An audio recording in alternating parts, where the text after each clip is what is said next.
ආයුෂ බොහෝ වේවා කියලා ප්‍රාර්ථනා කරනවා නොදුටු ලෝකයේ YouTube චැනලෙන් නරඹන ඔයාලා හැමෝටම. අද මම ඔයාලට කියන්න යන්නේ ටිකක් වෙනස්ම කතාවක්. ඔයා හිතන්නකෝ ඔයා වෙනත් ග්‍රහලෝකයකට ගිහින් නැවත කවදාවත් ඔයාට එන්න බැරි වුණොත් ඔයාට මොනව හිතෙයිද? ඉතින් මේ කතාවෙත් කියන්නේ එහෙම දෙයක්.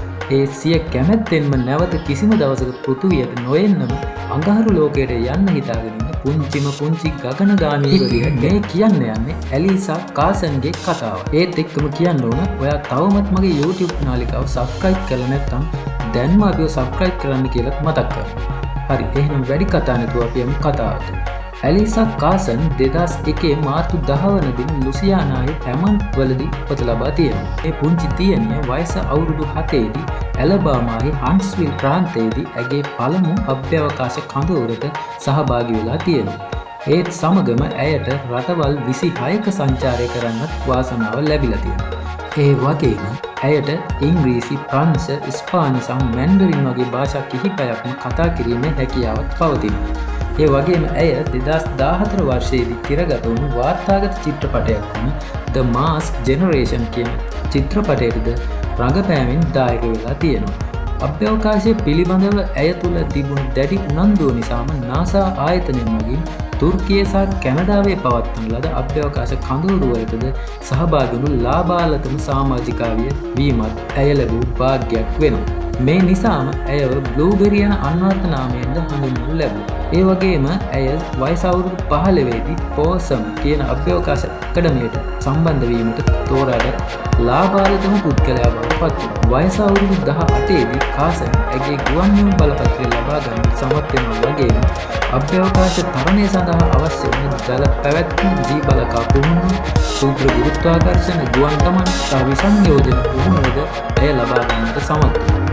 ඒ වගේම ඇයගේ ප්‍රධානතම සිහිනය වෙන්නේ ගගනගාමීක වීම කියලා ඇය ප්‍රකාශ කරන්නේ. ඒ විතරක් නෙවෙයි, ඇයගේ ප්‍රධානතම අරමුණ වන්නේ NASA ආයතනයෙන් මගින් 2030 දී අඟහරු වෙත දියත් කිරීමට නියමිත මෙහෙයුමට සහභාගී වෙලා අඟහරු වෙත පාතම ලෝක පළමු මිනිසා, එහෙමත් නැත්නම් ලෝකයේ පළමු කාන්තාව වීම කියලා.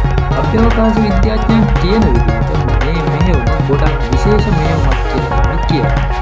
මේ මෙහෙයුමේදී මේ පුංචි ගගනගාමීවරියට, එහෙමත් නැත්නම් පුංචි ඇලිසා කාසන්ට තමන්ගේ ජීවිතේ ගොඩක් දේවල් කැප කරන්න සිදු වෙනවා. ඒ අතරම ප්‍රධානතම දේ වෙන්නේ ඇයගේ සෞඛ්‍ය මට්ටම පවත්වා ගැනීම. අපි ජීවත් වෙන පෘථිවියේ ඉඳන් අඟහරු ලෝකයට කිලෝමීටර් මිලියන 225ක් පමණ තියෙනවා කියලා විද්‍යාඥයන් ප්‍රකාශ කරනවා. ඉතින් මේ ගමන සම්පූර්ණ කරන්නට මේ පුංචි ඇලිසාට අභ්‍යවකාශ යානයක් තුල මාස 6ක් ගත වෙනවා. මේ නිසා අධික වායු පීඩනය, අධික උෂ්ණත්වය, විෂාදය, හුදකලා වීම වගේ දැඩි මානසික ආතතියට ලක්වීම වගේ දේවල් ඇයට දරා ගන්න සිදු වෙනවා. කෙසේ වෙතත් අභ්‍යවකාශ විද්‍යාඥයන් ප්‍රකාශ කරන්නේ ඇලිසාට අඟහරු ග්‍රහලෝකයෙන් නැවත පෘථිවියට පැමිණීමට සම්භාවිතාවය ගොඩක් අඩුයි කියලා.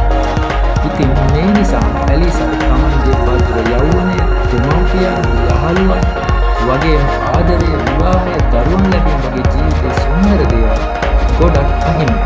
ඉතින් එක් කොහොම වුණත් ඇලිසාය හැම දෙයකටම ශක්තිමත් මුහුණ දීමට සූදානම් ඉන්න බව තමයි ඇය ප්‍රකාශ කරන්නේ. මේ හේතු නිසා ඇලිසා බාහිර පුද්ගලයන් සමග තියෙන සම්බන්ධතා සියල්ලම නවතා ගන්න තියෙනවා. ඉතින් අනාගතයේ දවසක ඇලිසා කාසන් කියන දිව්‍ය කාන්තාව පළමුවෙන් අඳුර වෙත දෙන මිනිසා යන වන අපිට ඉතිහාසගත වෙනවා. ඒ වගේම ඇලිසාට ඇයගේ සිහිනය යථාර්ථයක් කරගන්න කිවේවා කියලා ප්‍රාර්ථනා කරන ගමන නිරුපද්‍රිතව පෘථිවියට ගොඩ බැසින්න කිවේවා